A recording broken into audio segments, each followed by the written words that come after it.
acerca de la concupiscencia versus la conciencia. Me gustaría que interactuemos en dos facultades que tenemos y que de alguna manera operen en nosotros. Así que quisiera que oremos juntos en el día de hoy. Señor, gracias. Gracias porque tiene cuidado de nosotros. Gracias, Señor, porque tú eres el único que puede perdonar pecados. Gracias porque perdona todo pecados en esta mañana. Porque transforma el espíritu, la mentalidad, porque sana el corazón, Señor, porque sana las emociones, porque organiza nuestras vidas y nos alinea conforme a tu propósito. Gracias porque el conocimiento de tu palabra sube en nuestro ser, tomando la delantera, como establece tu palabra, que es luz para nosotros. Nosotros hemos confiado en ti y en tu esperanza. Gracias, Señor, porque nos ha dado un nombre, porque ha sido Padre para nosotros. Gracias porque nos ha tomado en cuenta, porque nos llama por nombre, aún la cantidad de personas que hay en el mundo. Tú nos llamas por nombre, Señor. Está pendiente de los mínimos detalles de nosotros, de nuestras vidas. Tiene el control de todas las cosas. Y tus proezas las has hecho a nuestro favor. Estamos agradecidos. Cumple tu propósito con esta congregación, en esta comunidad. Con cada uno de nosotros en el lugar donde vivimos, en la familia donde nos ha colocado. Cumple tu propósito. Porque no nos diste la libertad para elegir quiénes fueran nuestros padres biológicos, ni quiénes fueran las personas que integren nuestra familia. No nos diste esa libertad, sino que nos ha colocado en ese lugar con un propósito y queremos agradecerte.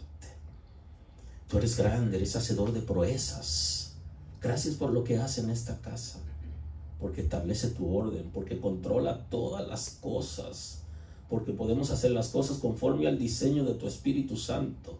Tú eres quien endereza lo torcido, tú eres quien perdona el pecado, tú eres quien restaura la vida, aquellos que están acorralados, que tienen presión en la vida, que tienen opresión. Tú eres el que libera, el que organiza, el que fortalece. Tú eres poderoso para obrar. Tú eres el que añade los que han de ser salvos a tu casa y pone en nosotros gracia para dar una palabra de fe a la gente y que ellos alcancen aquellas cosas que en ti hemos alcanzado. Señor, gracias porque levanta una congregación fuerte en esta comunidad, Señor.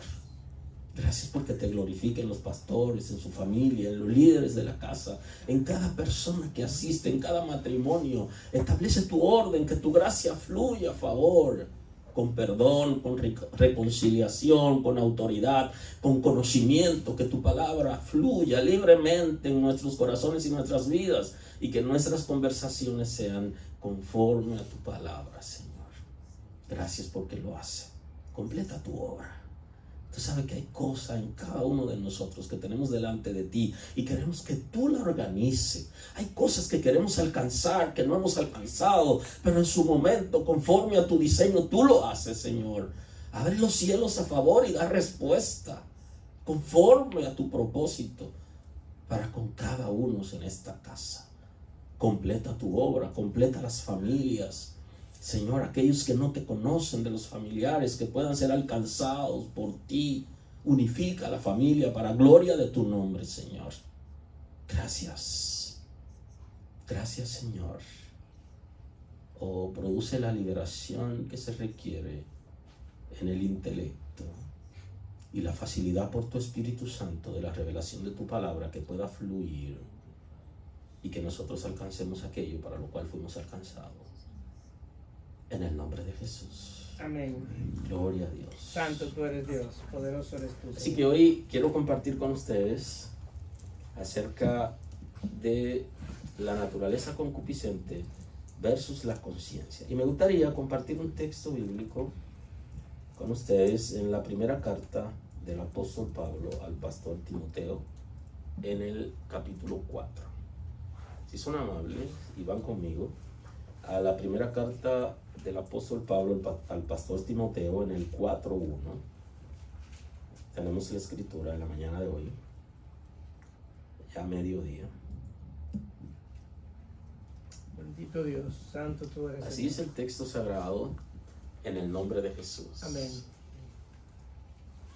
Pero el Espíritu dice claramente que en los postreros tiempos algunos apostatarán de la fe, escuchando a espíritus engañadores y a doctrinas de demonio, por la hipocresía de mentiroso, que teniendo cauterizada la conciencia, prohibirán casarse y mandarán abstenerse de alimentos que Dios creó, para que con acción de gracias participasen de ellos los creyentes y los que han conocido la verdad. Porque todo lo que Dios creó es bueno, y nada es de desecharse si se toma con acción de gracias. Porque por la palabra de Dios y por la oración es santificado. Amén. Amén. La relación con Dios requiere de un compromiso personal. Por eso cuando se habla de la conversión, requiere arrepentimiento. Y el arrepentimiento es una decisión personal. Por gracia hemos sido elegidos por el Señor libremente en su sacrificio, y tenemos la oportunidad de nosotros elegir a Cristo, no porque nosotros lo estemos eligiendo, sino que Él nos eligió primero. Pero cuando la palabra llega a nosotros requiere un convencimiento. Y para que haya arrepentimiento, yo tengo que reconocer que yo soy pecador. Si alguien no se reconoce como pecador, no puede arrepentirse. Así es. Porque tiene que entender que su condición delante de Dios no es buena y que de alguna manera ha violentado los principios que el Señor ha establecido. Ahora, para que se produzca esa relación con Dios que se inicia con el arrepentimiento, yo necesito interactuar en mi ser, en una dinámica extraordinaria que se da, porque yo soy carne y la gente ve que yo soy carne, pero dentro de mí hay alguien que es mi otro yo, que es tan yo como yo, es tan usted como usted, y que la gente no lo ve. Y ese ser es un cuerpo que usted tiene dos cuerpos, uno que se ve y uno que no se ve. El cuerpo que no se ve es el cuerpo espiritual y que interactúa. Por eso la gente habla consigo mismo. Y de hecho antes se pensaba que el que hablaba solo tenía algunos trastornos mentales o de personalidad, pero luego los expertos plantean que eso es natural, que uno hable consigo mismo, que usted hable con usted mismo y que usted se diga cosas, porque usted es más que lo que se ve. Usted es otro ser, que inclusive en la muerte física, si usted se pone a observar, la gente está ahí, pero no está ahí. ¿Y qué se fue? El cuerpo espiritual. Exacto. Entonces ese cuerpo espiritual tiene una dinámica que interactúa entre él y con el cuerpo físico. Y nosotros reflejamos lo que realmente tenemos dentro. Por eso que dice que de lo que está lleno el corazón, habla la boca. O sea, es como decir que el nivel de lengua, que nuestro lenguaje tiene que ver con lo que tenemos dentro. Ahora, ¿cómo llega eso que tenemos dentro? Eso llega porque nosotros tenemos que abrir nuestro ser para que la palabra pueda fluir. Entonces, dentro de mí yo tengo espíritu, yo tengo corazón, yo tengo alma, tengo emociones. Entonces, esa dinámica en la relación con Dios interactúa, porque la relación con Dios debe ser sólida, debe ser responsable y debe ser de compromiso. Por eso hablamos de los principios, porque cuando nosotros aprendemos un principio no lo saltamos, sino que nos vemos en cualquier circunstancia y no saltamos ese principio. Y cuando saltamos ese principio, sentimos como que nos morimos. Y entonces ahí reaccionamos y vamos donde el Señor diciéndole: Señor, yo no debía haber saltado ese principio, pero lo he saltado. Y de ahí que la Escritura entonces plantea que si alguno ha pecado, abogado tienen para con el Padre a Cristo, el Amén. Señor. O sea que el propósito no es el pecado, definitivamente. Pero si alguien ha pecado, hay respuesta. Porque no hay manera de que nosotros podamos sostenernos si no podemos vivir de acuerdo a lo que son los principios. Entonces mi corazón interactúa con mis emociones para yo poder permanecer en el Señor. Yo necesito como aprender a conocerme a mí, inclusive para yo poder, para que cuando mi ser interactúe internamente entre sí, yo poder dar una respuesta apropiada y yo poderme sentir satisfecho con la vida que llevo.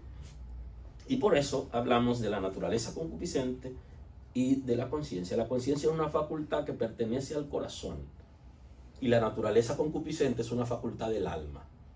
Entonces el alma interactúa con el corazón continuamente. Hay un área que es la concupiscencia, que quiere desenfrenarnos, y la conciencia quiere enderezarnos. Y por eso el mismo apóstol Pablo habla de una condición que estaba en él, donde queriendo hacer lo bueno, no le era fácil hacer lo bueno, porque internamente había una interacción.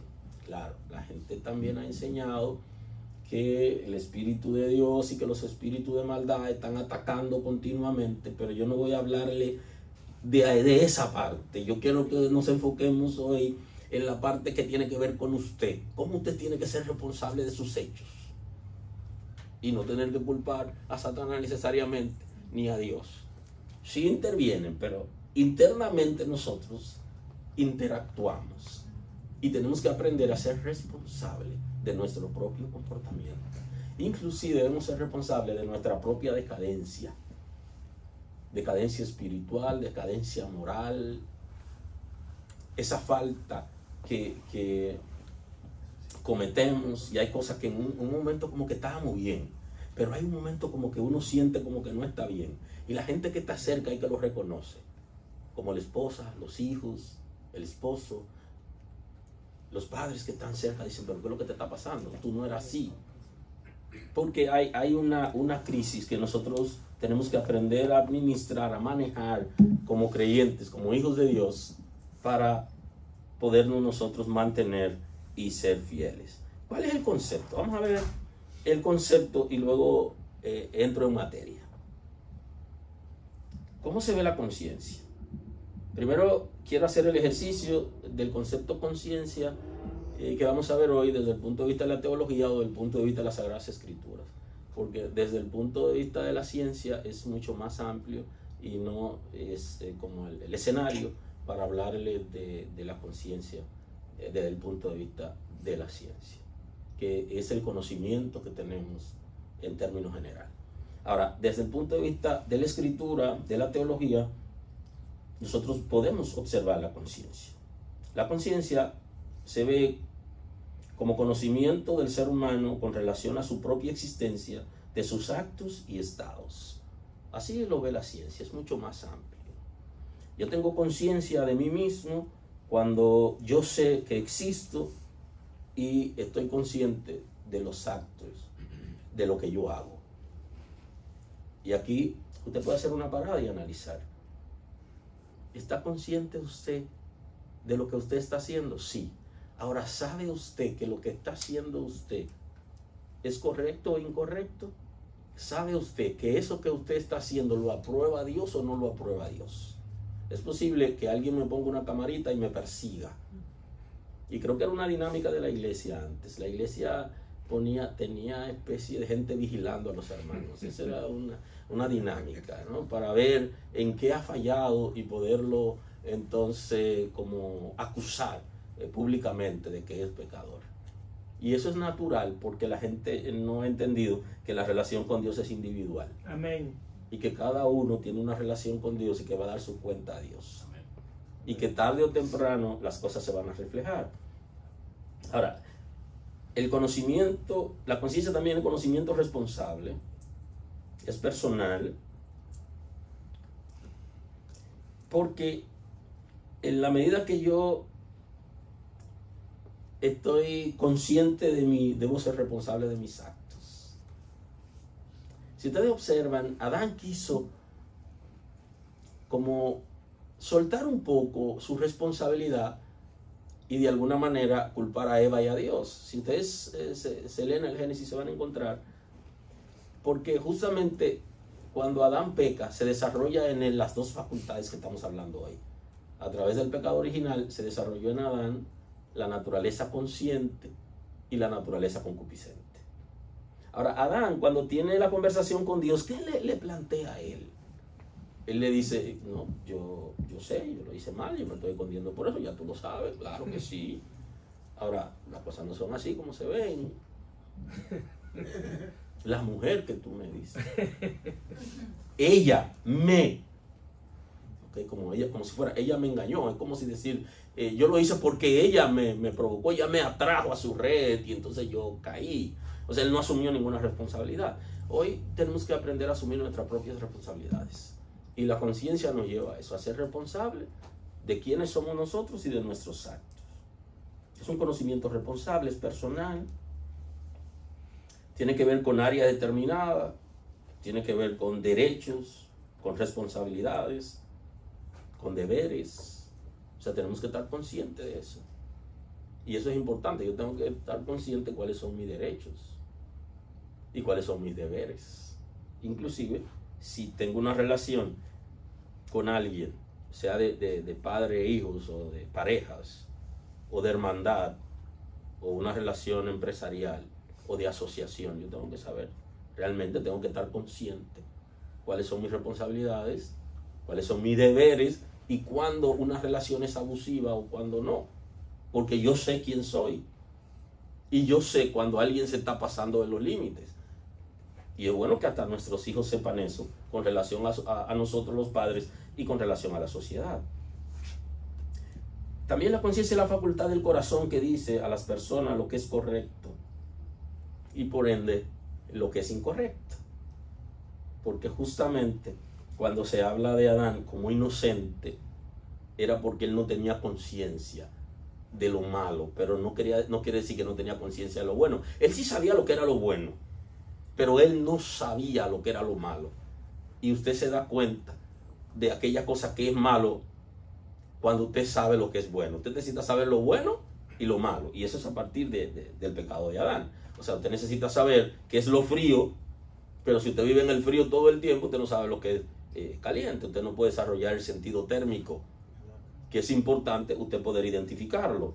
Y entonces la conciencia nos dice a nosotros qué es correcto, qué es incorrecto.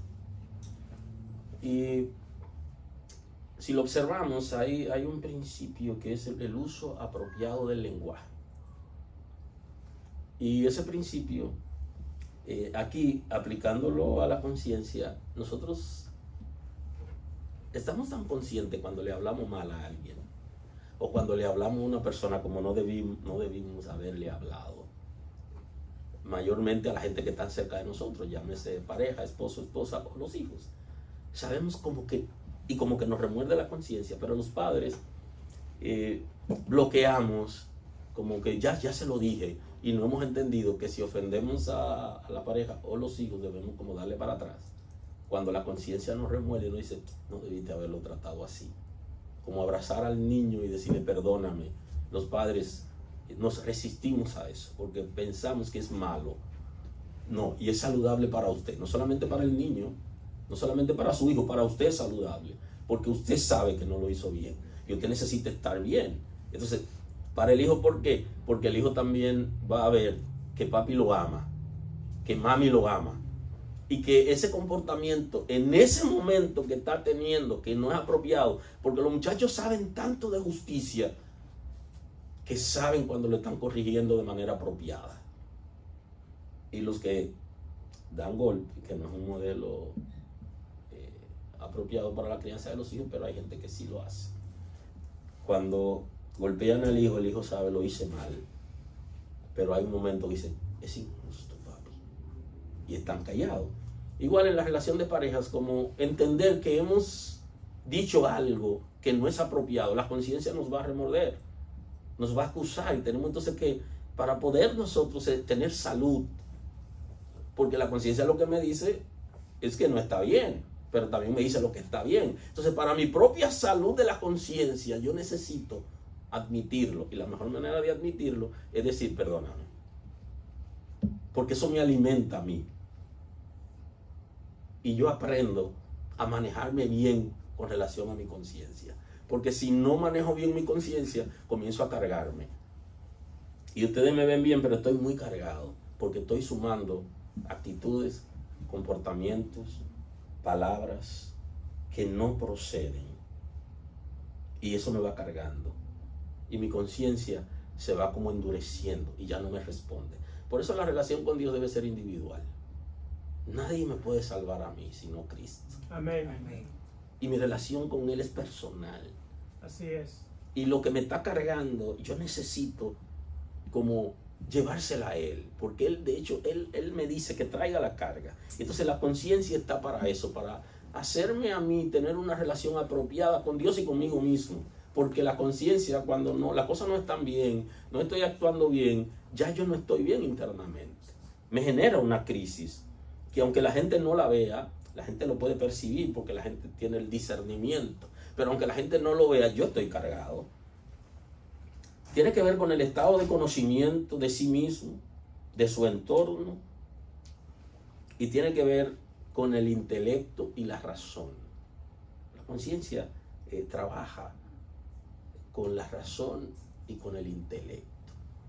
De ahí que cuando nosotros somos tentados, la Escritura plantea que somos tentados cuando somos atraídos y seducidos por nuestra propia naturaleza caída, concupiscente. Tenemos deseo de hacer algo malo. Es como si nosotros estuviéramos atraídos por algo, que muchas veces se lo asociamos al enemigo y al infierno también. Es posible que ellos tengan que ver, pero hay una naturaleza en mí que yo tengo que aprender a manejar. Entonces yo soy atraído, yo entonces utilizo la razón. Si yo hago eso, diría un hombre casado, ¿y si mi esposa se entera? Y entonces uno dice, ¿estoy yo dispuesto a sacrificar mi matrimonio o no? Razón. La conciencia me lleva a razonar. Si me sorprenden, esa es una violación a la ley. Y la gente aquí dice, eso es federal. Eso es un lío que yo me estoy metiendo. La razón, la conciencia me está identificando. Me está ayudando a identificar algo. Entonces yo necesito razonar. Y esa es mi responsabilidad. Algunos están diciendo, Satanás me metió en ese lío. Y otros están diciendo, Dios lo permitió. Ahora, tú tienes que ser responsable de ti. Así es. Identificar lo que es correcto, lo que es incorrecto, cuándo hacerlo. Por eso funciona la razón. Y eso es lo que nos diferencia de los animales. El animal es irracional. ¿Okay? El ser humano es racional, tiene la capacidad. Y entonces la conciencia nos lleva a analizar, inclusive nos hace como recapacitar en las estructuras de nuestros pensamientos. Cuando las estructuras de nuestros pensamientos no son apropiadas conforme a la palabra de Dios, a su revelación escrita, la conciencia nos hace, oye, pero si tú sigues pensando eso, tú sabes que tú lo vas a terminar haciendo. Entonces, sirve de alerta para mantenernos de manera oportuna en la presencia de Dios y de manera correcta. En lo que tiene que ver con la concupiscencia, la naturaleza concupiscente es como la que no se sacia, es la que activamente está como... Ustedes saben que hay diferentes factorías y cada una hace como una actividad. Y si puede 24 horas nunca parar haciendo eso, lo que sea. Su trabajo es hacer yin, y eso es lo de ellos, yin y yin, yin van y yin vienen. Claro, tiene que ver con un mercado, con una demanda y todo eso, pero eso es su trabajo. Igual la naturaleza concupiscente es como una fábrica donde se hace el pecado. Y muchas veces ese pecado que se genera, o ese deseo de pecar que se genera, esa intención tiene que ver con nuestra experiencia. La experiencia del pasado, y también tiene que ver con el ambiente en que yo me estoy desenvolviendo, un ambiente físico, un ambiente espiritual. Hay personas que cuando estamos cerca de ellos, nosotros es como si espiritualmente le pusieran como una activación a la naturaleza concupiscente. Y eso de hecho lo podemos analizar en un contexto más amplio y en otro momento, cómo la gente que está cerca de nosotros nos influencia hasta en la manera de pensar. Hay gente que con tan solo estar cerca de ellos, activan como pensamientos, comportamientos, es como si le hicieran a uno una impartición. Pero nosotros, eso tiene que ver con el ambiente, pero nosotros también tenemos recuerdos, tenemos experiencia que están ligados al pasado. Nosotros llegamos y conocimos al Señor, algunos tuvimos la oportunidad de conocer al Señor en la adolescencia, otros se criaron en la iglesia, pero algunos llegaron al Evangelio ya siendo adultos, conocieron de Dios y después de adultos, y algunos estuvimos mucho tiempo en la iglesia antes de ser hechos hijos de Dios, porque había de alguna manera una resistencia en nosotros para obedecer la palabra. Y entonces todas esas cosas que nosotros hemos vivido y esa experiencia, la concupiscencia la utiliza como un alimento para atraernos. De ahí que vienen unos tiempos que es los países como República Dominicana y otros países de América Latina, que en Navidad como que hacen muchas celebraciones y muchas cosas. Hay gente que se pone nostálgico en Navidad, pero no es nostálgico por la familia, es nostálgico por experiencias que tuvieron en ese tiempo, en que crecieron, en la dinámica que se desarrollaron, las experiencias que tuvieron, amores que fueron imposibles y amores que se terminaron. Hay como un down en Navidad. ¿Por qué? Porque justamente la naturaleza concupiscente está alimentada también de los recuerdos. Y eso hace que de alguna manera nosotros como de pronto entramos en baja. Y justamente tenemos que aprender a identificarla, conocerla y ser capaces nosotros. El concepto se conoce como autodisciplina. Es cuando uno es responsable con uno mismo y uno trabaja áreas que debe trabajar con la Escritura, consigo mismo, con Dios, con compromiso, con responsabilidad, porque sabe que hay algo que no anda bien y que se activa de tiempo en tiempo. Entonces la circunstancia también que estemos viviendo, la concupiscencia se alimenta de todo, inclusive se alimenta del mal que la gente nos hace, del maltrato y los engaños que nos han hecho y que nos hacen. La concupiscencia se alimenta de eso y se alía con nosotros. Y ya yo estoy dolido, con rencores, con dolor, incómodo, odiando gente, rechazando gente, y la concupiscencia, así es, tú tienes que ser fuerte con eso. Entonces, que me está haciendo daño, pero yo no lo identifico, yo veo como no, porque esa persona me dañó, pero te dañó, pero va a seguir la vida entera dañado por eso que te hicieron. No tienes que soltar un día y reponerte. Entonces la naturaleza concupiscente se alía, y es como si nos ahogara a nosotros en nuestra propia pena por aquellas cosas que ya pasó. Aleluya. Ya pasó. Santo tú eres Dios. Pero también lo hace con condición algún pecado que hemos hecho alguna vez y no nos perdonamos nosotros.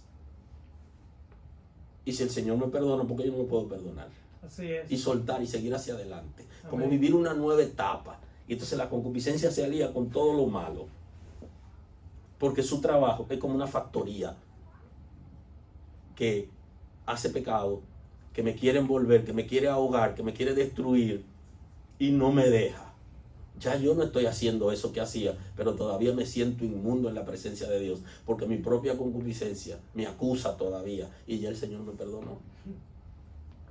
Y entonces, ¿hasta cuándo voy a estar en eso? Y eso es muy importante, porque justamente las personas que tienen ciertas debilidades y que tienen la tendencia a la depresión, justamente la naturaleza concupiscente lo ahoga con muchas cosas que realmente no van a pasar y que no han pasado, y que si pasaron debimos habernos repuesto de eso, pero no.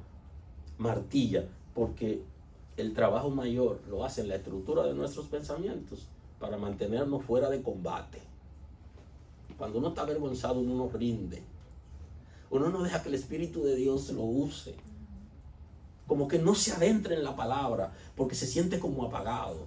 Y esa es una estrategia de la naturaleza concupiscente que se alía para mantener nuestros pensamientos continuamente fuera de lo correcto. Por eso tenemos que identificarla y aprender a trabajarla con nosotros para poder permanecer en la gracia. dice que la naturaleza concupiscente y la conciencia tienen origen en el pecado original y producen equilibrio. ¿Por qué el equilibrio? Bueno, el equilibrio es cuando usted tiene una balanza de 2 platillos, le pone de este lado y le pone de este lado. La conciencia viene a ser un equilibrio de la naturaleza concupiscente, porque identifica qué cosa es mala, qué deseo tengo y cómo identificarlo, saber qué es mal, eso. Por eso estamos en pie, porque tenemos equilibrio, ¿no? Y por eso permanecemos en la gracia. La gracia es amplia, es perfecta, pero yo tengo que permanecer. Aleluya. Aleluya. Amén. Y la naturaleza concupiscente me altera, pero la conciencia me mantiene en equilibrio. La concupiscencia provoca desenfreno moral y la conciencia me llama la atención por medio del conocimiento de la Escritura y de la revelación de Dios. Ustedes saben que antes de servir al Señor nosotros estábamos envueltos en todo comportamiento y había un desenfreno en la moralidad. No solo de lo que en la tierra se aprueba o se desaprueba, sino lo que en el cielo se desaprueba. Y esa es como la naturaleza de nosotros, era una naturaleza desenfrenada, porque cualquier cosa que pudiéramos hacer, incluyendo violar leyes, pero si no estaban viendo, bueno, nadie me está viendo y lo puedo hacer libremente. Y entonces esos desenfrenos que dependía del nivel de la persona, no todos llegan al mismo nivel, pero tienen que ver directamente con esa naturaleza caída. Tanto la conciencia como la concupiscencia quieren dirigir las funciones del cerebro. Que nuestro cerebro funcione, ambas quieren influenciar. La conciencia, por un lado, quiere que hagamos lo correcto, que las estructuras de nuestros pensamientos sean correctas, y la naturaleza concupiscente quiere comenzar a corrompernos desde dentro. Pensamiento corrompido, lenguaje corrompido, comportamiento corrompido. Pero no, el comportamiento no se genera, la conducta no se genera en la acción, la conducta se genera dentro de nosotros. Y en la medida que yo puedo controlar lo que yo pienso, yo puedo controlar lo que yo hago. Así es. Si estoy desenfrenado interiormente en mi conducta, estaré desenfrenado. Y hay una sola manera de nosotros frenar todo desenfreno, es estando consciente por medio de la Escritura y rindiéndonos al Espíritu de Dios. Porque con nuestras fuerzas podemos hacer algunas cosas, pero no podemos obedecer a Dios, porque no tenemos la facultad para obedecer con nuestras fuerzas, pero sí podemos abstenernos de algunas cosas. De manera que las personas que no han sido regeneradas pueden controlar áreas de su naturaleza concupiscente, porque no todo el que no sirve a Dios, o sea, las personas que no sirven a Dios, no todos son iguales y no todos están desenfrenados totalmente.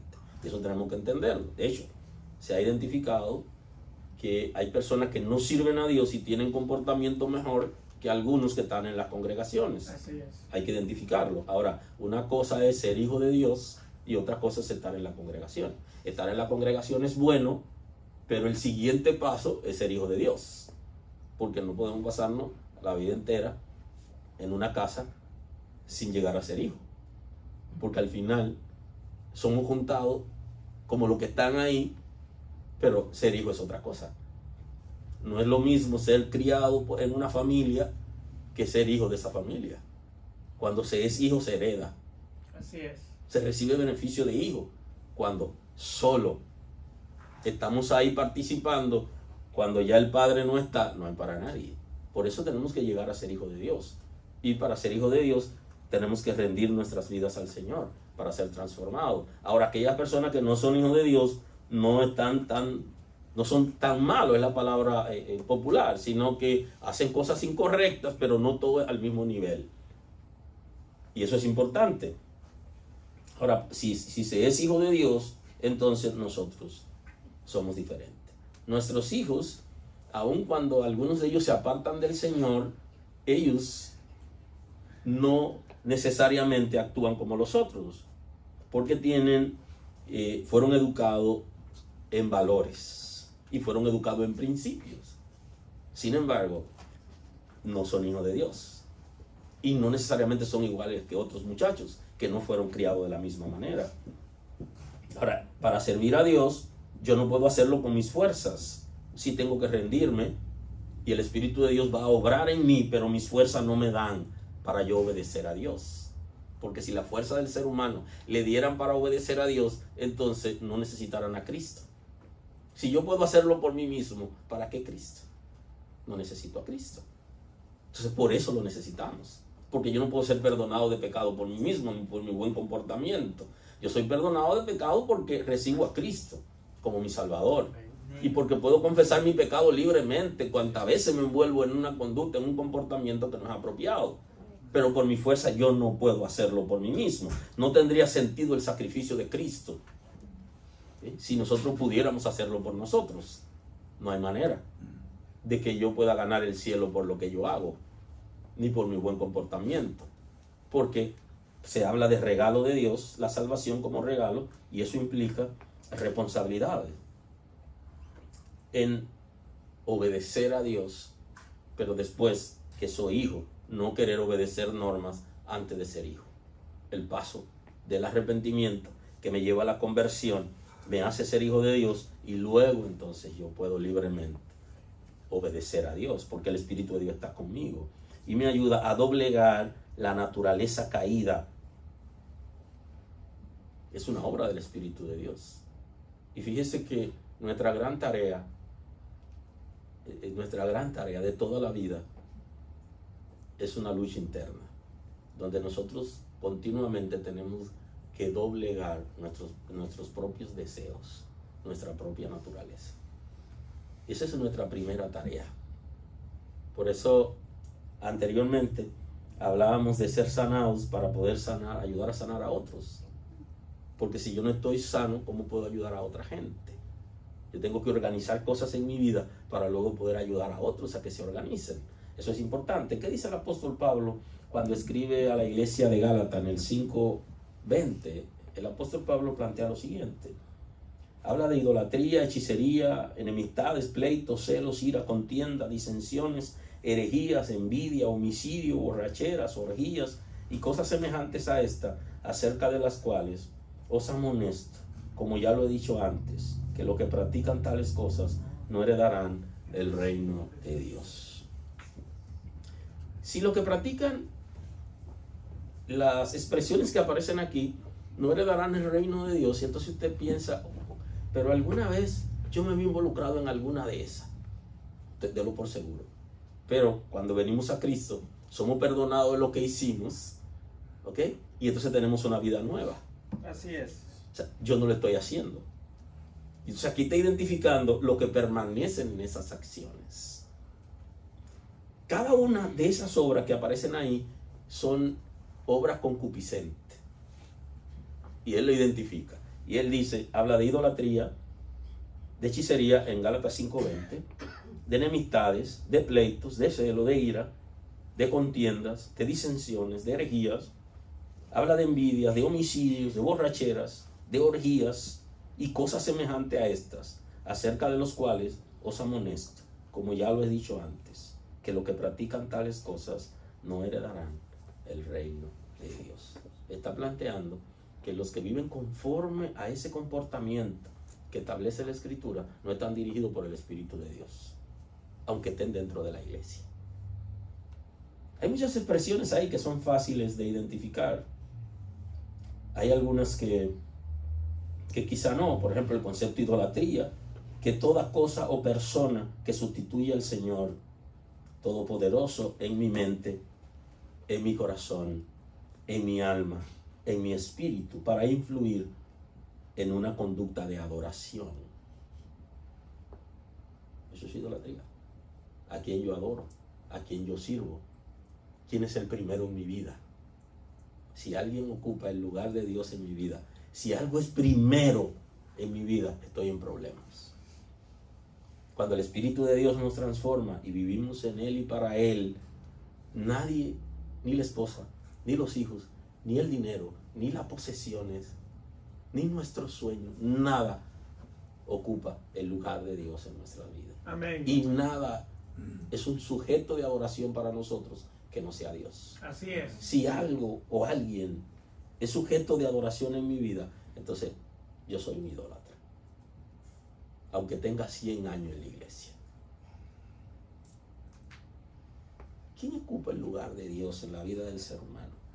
Eso identifica así decimos: es toda cosa o persona que sustituya al Señor Todopoderoso en tu mente. ¿A quién tú dedicas la mayor parte de tus pensamientos en el día? Ejercicio importante. Eso lo puede anotar y puede practicarlo. ¿Cuántas veces piensa en Dios en el día? ¿Cuántas veces piensa en pecado? Es un ejercicio que todos lo podemos hacer. ¿Cuántas veces piensa en la palabra? ¿Cuántas veces piensa en lo correcto? ¿Cuántas veces piensa en lo incorrecto?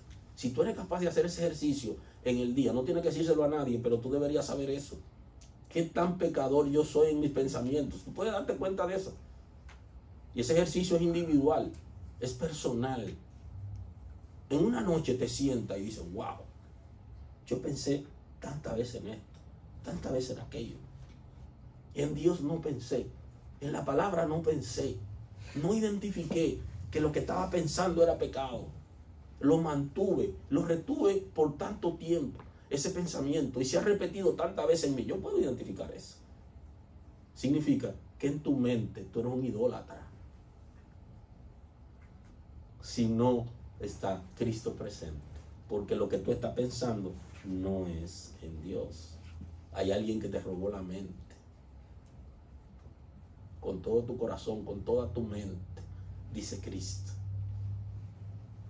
¿Quién nos está robando los pensamientos? ¿Qué cosa nos está robando los pensamientos? ¿Estoy pensando en Dios realmente? En mi corazón. ¿Qué hay en mi corazón? Con todo tu corazón, dice el texto, con toda tu alma, con tu espíritu, con todo tu ser. ¿Y a quién le estoy dando mis fuerzas? Con todas tus fuerzas. Entonces tenemos que aprender a identificar que esa es una naturaleza concupiscente. Y la concupiscencia nos gobierna a nosotros cuando sacamos al Señor como centro de nuestros pensamientos, de nuestros corazones y de nuestras emociones. Y Él pasa a un segundo plano. A Él no le interesa. Existe en la Escritura lo que es el orden de las prioridades. Y entonces en las prioridades el Señor debe estar primero. Si Él no está, Él no quiere otro lugar que no sea el primero. Es fuerte, pero así es la Escritura. Dios quiere un lugar y es el único que Él quiere, el primer lugar. Y si no le damos el primer lugar, entonces lo estamos llevando a Él a un espacio que a Él no le interesa. Y que no lo vamos a retener con nosotros, porque hay algo o alguien que ha sustituido a Dios en nuestras vidas. ¿Qué cosa pudiera ser? Identifícalo. Porque en la medida que yo me conozco a mí, que yo me estudio a mí, yo sé cuándo voy a ser tentado y por qué causa seré tentado y con qué cosa seré tentado. Porque si usted se conoce, usted sabe qué es lo que sigue. Usted sabe. Y usted sabe de qué cuidarse. Y también identificamos, si no conocemos, si estamos siendo fieles al Señor realmente o no. Y si estamos sirviendo a otro Señor, porque no se le puede servir a dos señores al mismo tiempo, un solo Señor. Así es. Le servimos al Señor a medias porque Él quiere que le sirvamos solo a Él. Y eso tiene que ver con idolatría. Porque influye en la conducta de adoración. Y yo adoro a alguien a la que yo le rindo pleitesía, a quien yo obedezco, a quien yo me someto y de quien yo hablo y exalto. Aleluya. Y está el concepto de la hechicería, que es una persona que hace actos satánicos con el propósito de dominar la voluntad de las personas e influenciar dañinamente, con permiso o sin permiso de las personas. Y de eso habla el apóstol Pablo, que es una conducta concupiscente. Y habla de la herejía, que es la tendencia a negar las verdades y fundamentos de las doctrinas bíblicas. Una tendencia a negar el fundamento de la palabra de Dios.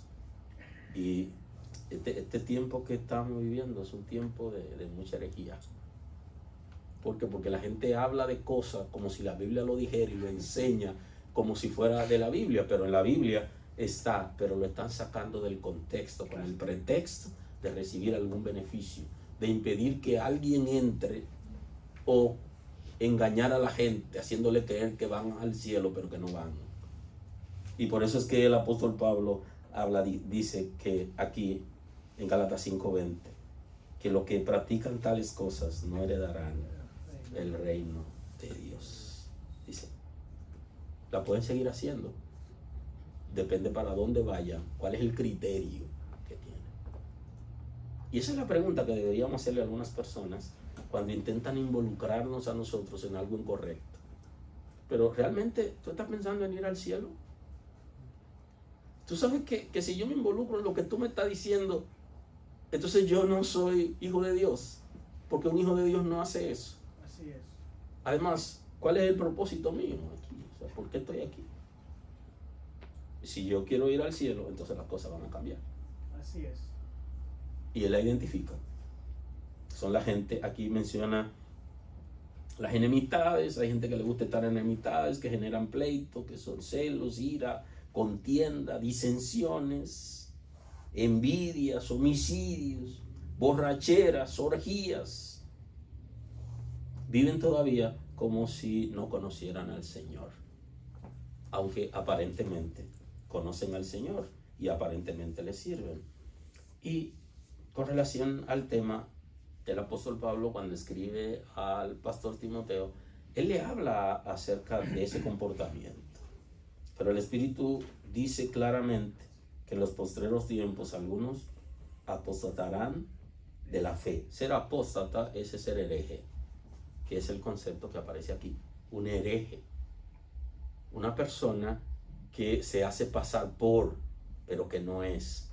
Una persona que puede llevar el evangelio con media verdades. Dicen una parte que es verdad y para poder colar lo incorrecto. Dicen una parte de la escritura, provocan las emociones de la gente y entonces aprovechan en su emocionismo de la gente para sacar provecho. Porque pueden decir media verdad. De hecho, muchos falsos utilizan la escritura.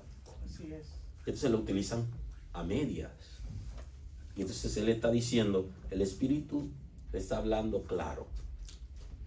Y se refiere al Espíritu de Dios. El Espíritu está hablando claro. ¿Qué pasará en los últimos tiempos, en los tiempos postreros? Si lo que el apóstol Pablo está planteando, que se daba para ese tiempo, en el primer siglo, ¿qué usted cree que puede pasar ahora? O sea, la cosa está peor aún. Entonces el Espíritu está hablando claro que algunos se dedicarán a tener un evangelio diferente al que aparece en la escritura. Y de hecho, cuando el apóstol Pablo escribe a los Gálatas, le dice, no es que hay otro evangelio. O sea, es un solo.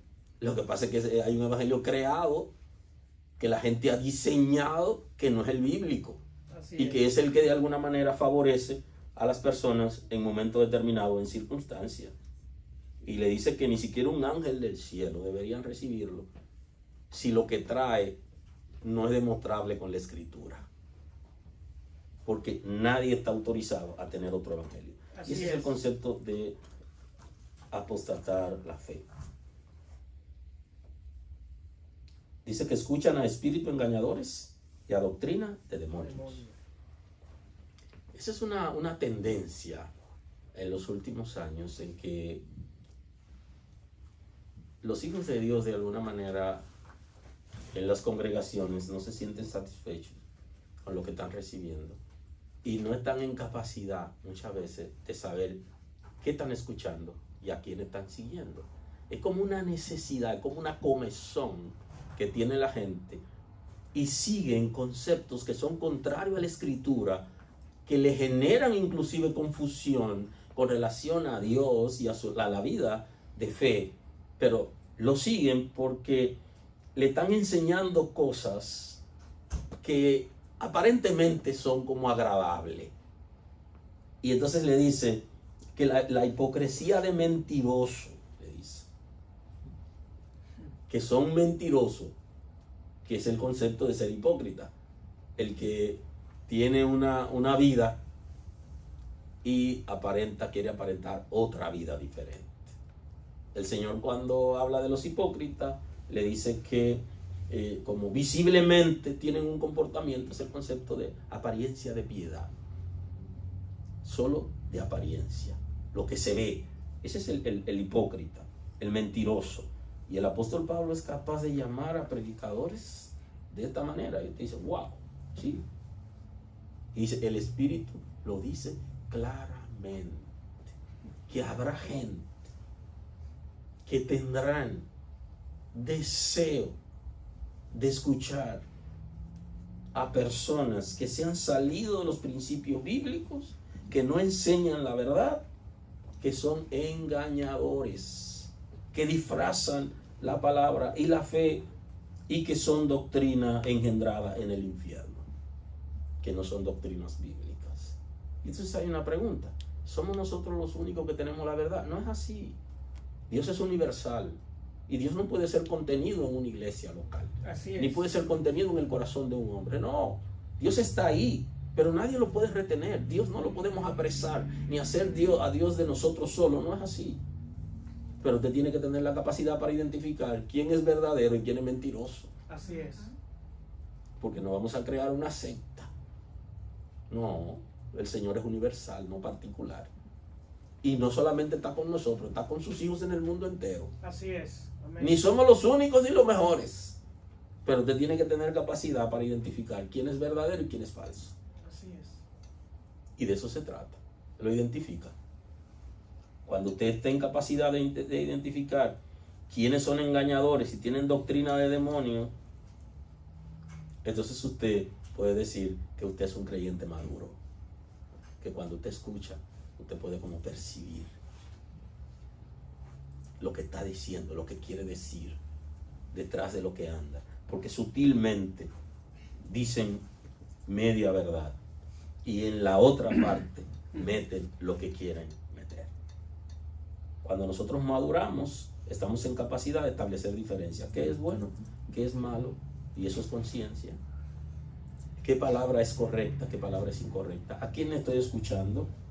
Si a quien estoy escuchando es de Dios o no es de Dios.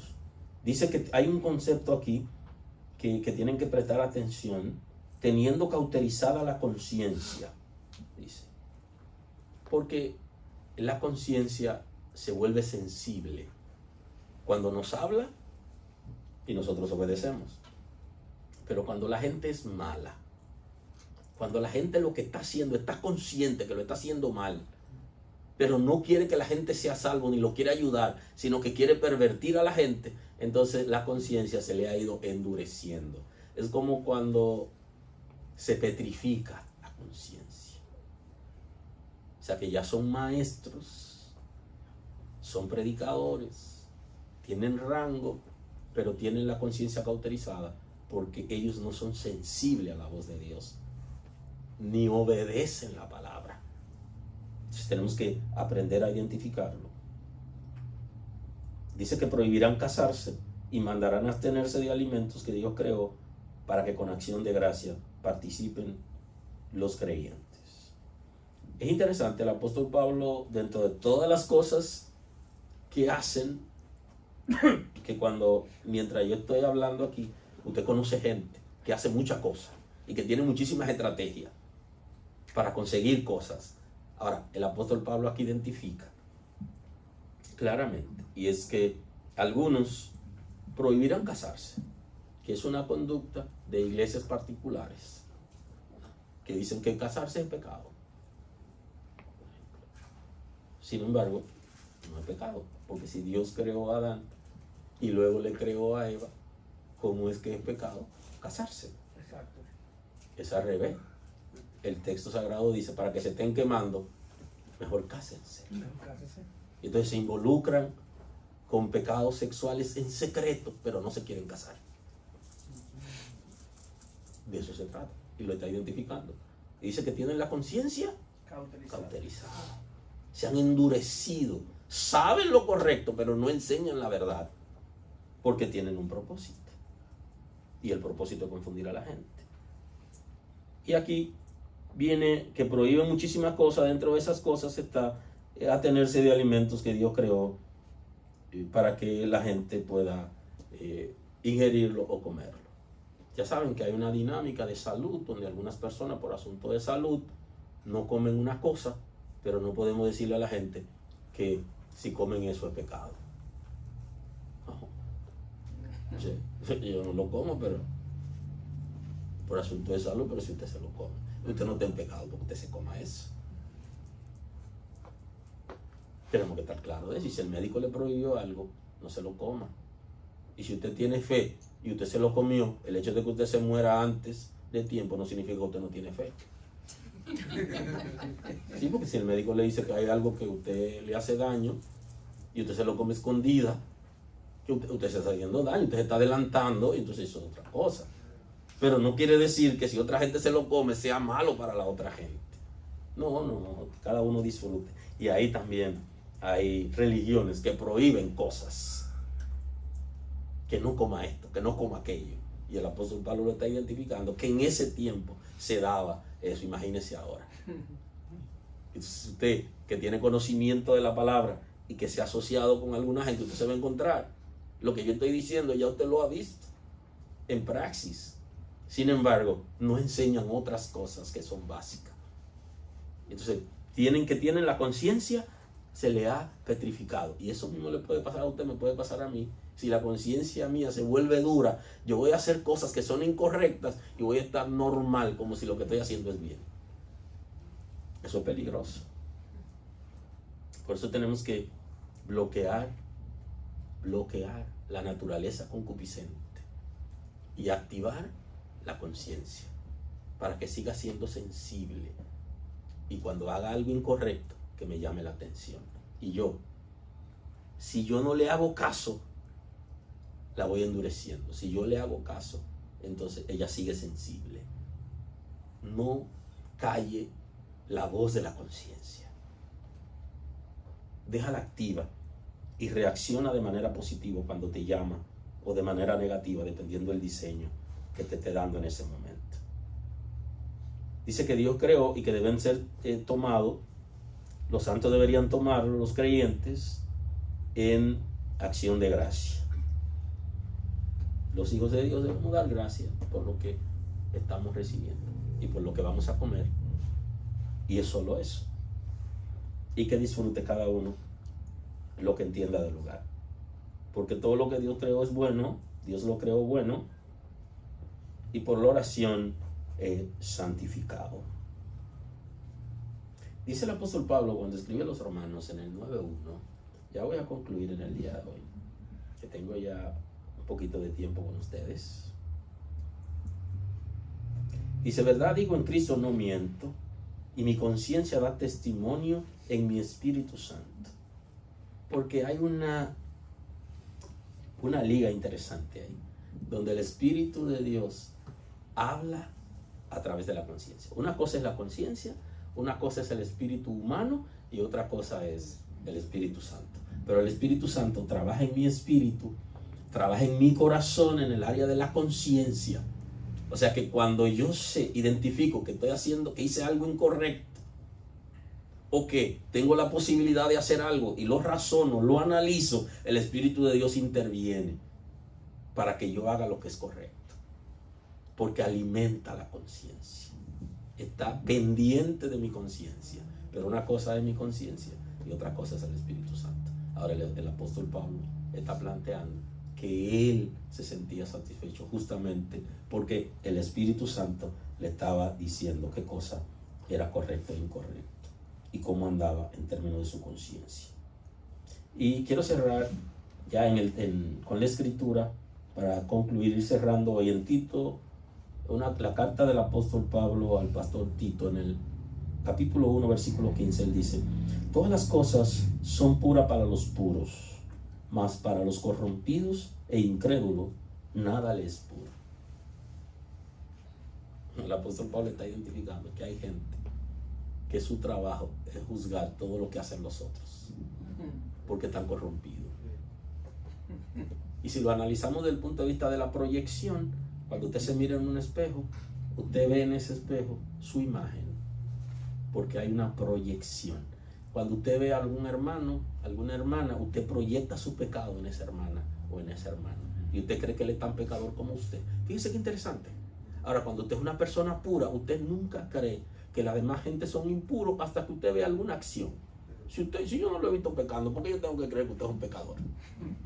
Porque para lo puro todo es puro. Para el impuro Todo es impuro porque se proyecta. Eso es como cuando los que tienen hijas aquí adolescentes o jóvenes, que le llega un enamorado a la casa, y cuando ese muchacho llega a la casa, ese padre de familia proyecta en ese muchacho lo que él era. Él era un picaflor cuando estaba joven, tenía varias novias. Cuando ese muchacho llega y dice: ese tiene mucha novia, mira, no me le haga caso. Eso es proyección. No me le haga caso a ese muchacho, papi, pero que él, oye, porque él está proyectando que cuando él tenía esa edad, él era un enamorado y él cree que todo el mundo es igual. El impuro juzga de esa manera, pero el que es puro dice: vamos a observarlo. Sí, vamos a conocerlo. O sea, si yo no veo nada malo, porque yo comienzo por el mal. Porque él proyecta su pureza. Ningún pastor es santo, ningún hermano es santo. Nadie es bueno en la iglesia. Porque ellos proyectan su imagen en los otros. Y siempre viven hablando mal de nosotros. Nadie sirve. La Biblia, ya, identifíquelo aquí. ¿Qué es? Esa persona es ¿qué? Impuro. El puro no juzga a priori.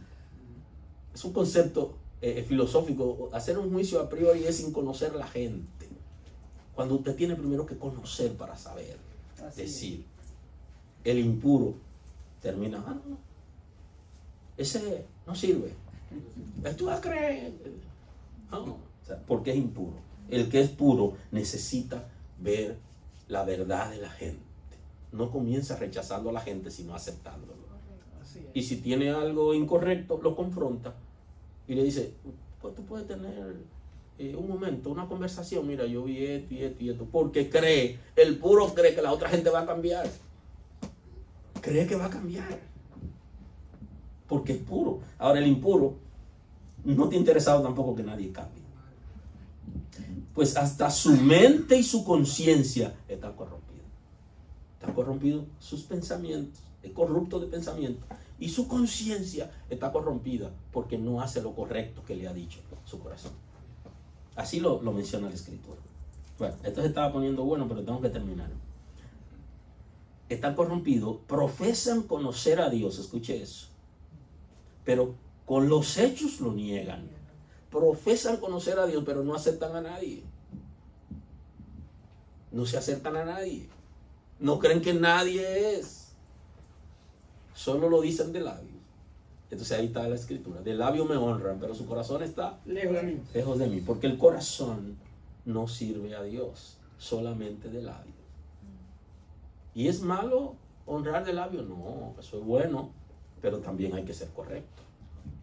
Lo que yo digo tiene que ver con lo que yo siento, con lo que yo hago y pienso. Con sus hechos lo niegan, siendo abominables, rebeldes, reprobados en cuanto a toda buena obra. Es como decíamos, se quemó el muchacho en la escuela. Fulano reprobó, tiene que repetir una materia. No han podido aprobar su relación con Dios. En cuanto a la fe, son rechazados, son rebeldes y son abominables en cuanto a toda buena obra. Todo lo bueno lo rechazan. Luce hasta injusto que la gente rechace la cosa buena. Pero ¿qué de malo tiene? ¿Por qué te sientes mal cuando alguien hace algo bueno? ¿Por qué te sientes mal cuando alguien progresa, cuando Dios usa a alguien? O sea, eso hay que trabajarlo, hay que identificarlo, porque deberíamos hacer una fiesta. Inclusive, si Dios ha bendecido a alguien cerca de mí, yo debería hacer una fiesta. Claro, porque si Dios está bendiciendo, me voy a poner aquí para que algo me toque a mí. No, pero se sienten mal cuando la gente ha prosperado, cuando he bendecido. Es una situación, ¿no? Permítame cerrar hoy. La naturaleza concupiscente tiene que ver con el libertinaje y corrompe los principios morales que se establecen a través de la conciencia y puede llegar a controlar las funciones del cerebro, de la mente del ser humano. Si la concupiscencia nos llega a nosotros a controlar las funciones del cerebro, de la mente, también influirá en nuestro lenguaje y nuestra conducta. Y hay gente que aun cuando profesan a Cristo, cuando hablan o su comportamiento niega que lo conocen. Hay una razón. La naturaleza concupiscente lo ha influenciado. La conciencia cauterizada es vulnerada por la naturaleza concupiscente. O sea, quien lleva a que la conciencia se cauterice es el pecado. Es la repetición continua de malas acciones. Y deberíamos cuidar nuestro ser. Es como cuando usted está lavando ropa de diferentes colores y hay una que usted le echó cloro. Hay ropa que usted no quiere echarla donde echó cloro. Como que usted la cuida. Usted está pendiente. Así mismo, usted tiene que estar pendiente de su ser interior continuamente. Pero nosotros muchas veces estamos pendientes de lo que están haciendo, lo que están alrededor de nosotros. Primero, esté pendiente de usted. Primero. Ya Jesús nos enseñó el principio.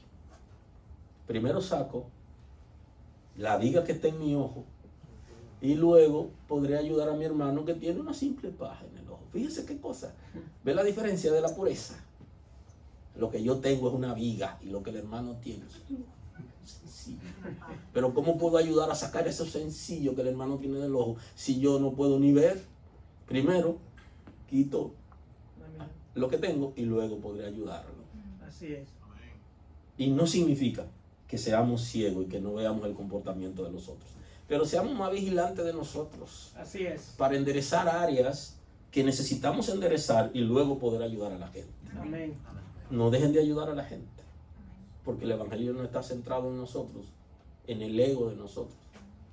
No, pero primero yo me enderezo y luego ayudo al otro a enderezarse. Amén, así yo es. no puedo estar que cada uno viva como quiere y que se pierda. No, porque ese no es el deseo de Dios, ni es lo que tú quieres. Tú quieres que todos sean salvos. Amén. Amén. Entonces, primero yo me enderezo. Y me sorprendió que cuando me monté en un avión por primera vez, la azafata me dijo que tenía yo que estar pendiente de mí en cualquier situación antes de poder ayudar a otra gente que fuera al lado de mí. Me llamó la atención. Dije yo, tiene lógica, de verdad, porque es posible que yo, queriendo ayudar a los otros, entonces descuide de ponerme yo mi chaleco. Qué interesante. Y entonces Pablo habla de eso, que siendo él heraldo para alguno, termine él siendo eliminado. Que él lleve el mensaje como buen mensajero a la gente y que la gente se aperciba del mensaje y que al final él no sea bendecido, sino que él sea rebelde delante de Dios, aún ayudando a la gente a ser salvo. No, aquí no vamos a salvar todo. No solamente ustedes, yo también. Entonces, para eso cada quien tiene que estar en lo suyo. Y aquí concluyo. El Espíritu Santo quiere entregarte el control de tu propia naturaleza y dirigir tu vida para que dé buen fruto. O sea, el deseo del Espíritu Santo es entregarte a ti el control de ti. Y por eso la Biblia habla del dominio propio o la templanza. Sencillamente, el dominio propio o la templanza está basado en ese principio. En que Dios te está dando dominio de qué? Dominio de Él. Dominio de la gente, no, es dominio de tu naturaleza concupiscente, dominio de tus propios deseos. Así es. Oiga, qué lío, que la Escritura dedique todo un escenario para formarnos a nosotros, para que aprendamos a controlarnos a nosotros. Controlar lo que pienso, lo que digo y lo que hago. Yo soy un campeón porque soy predicador. No, yo seré un campeón cuando yo sea capaz de controlar mis propios deseos. Oiga, qué lío. Cuando yo sea capaz de controlar mis propias acciones. No solo porque puedo respetar y tratar con dignidad y amar a mi esposa y mis hijos. No solo por eso. No, hay un problema interno. Y ese es mi desafío cada día. Que yo pueda controlarme. Entonces el Señor nos entrega control. Y esa obra es una obra del Espíritu de Dios. Amén. Así que Dios lo bendiga. Amén. Señor, gracias. Gracias por tu misericordia. Gracias por tu cuidado, Señor. Tú eres poderoso. Obra por medio de tu palabra en cada uno de nosotros. Y que pueda producir el efecto por el cual tú la traes, Señor. Honor y gloria a tu nombre. En el nombre de Jesús. Perdóneme, yo tengo la manga un poquito larga y siempre me preparo como para mucho. Y